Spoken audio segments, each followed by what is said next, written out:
ജാർഖണ്ഡിലെ ചത്ര ജില്ലയിലെ സിമാറിയയിൽ തകർന്നു വീണ എയർ ആംബുലൻസിന് ബ്ലാക്ക് ബോക്സില്ലെന്ന് അധികൃതർ.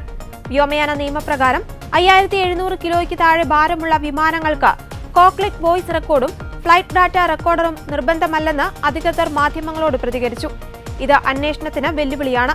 7 പേരാണ് അപകടത്തിൽ മരിച്ചത്. എയർ ട്രാഫിക് കൺട്രോളുമായുള്ള ആശയവിനിമയം പരിശോധിച്ചും ദൃക്സാക്ഷികളുടെ മൊഴികളിലൂടെയും അന്വേഷണം മുന്നോട്ട് കൊണ്ടുപോകേണ്ടി വരും. തകർന്ന വിമാനത്തിന്റെ കാലാവസ്ഥാ റഡാർ കൃത്യമായി പ്രവർത്തിച്ചിരുന്നോ എന്നും അന്വേഷിച്ചു വരികയാണ്.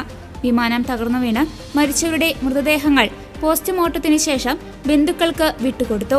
ഡൽഹിക്ക് പോകാൻ റാഞ്ചി വിമാനത്താവളത്തിൽ നിന്ന് തിങ്കളാഴ്ച വൈകിട്ട് 7:11 ടേക്ക് ഓഫ് ചെയ്ത എയർ ആംബുലൻസ് 20 മിനിറ്റിനുള്ളിൽ കൺട്രോൾ ടവറുമായുള്ള ബന്ധം നഷ്ടപ്പെട്ട് കാട്ടിൽ വീണ് തകരുകയായിരുന്നു. പൊള്ളലേറ്റ് റാഞ്ചിയിൽ ആശുപത്രിയിൽ പ്രവേശിക്കപ്പെട്ട സഞ്ജയ് കുമാറിനെ വിദഗ്ധ ചികിത്സയ്ക്ക് ഡൽഹിക്ക് കൊണ്ടുപോകുന്നതിടെയാണ് അപകടമുണ്ടായത്. 2 പൈലറ്റുമാരും രോഗിയും ഒപ്പമുണ്ടായിരുന്ന ഡോക്ടറും ഉൾപ്പെടെ ഈ ചെറുവിമാനത്തിലുണ്ടായിരുന്ന 7 പേരും മരിച്ചു.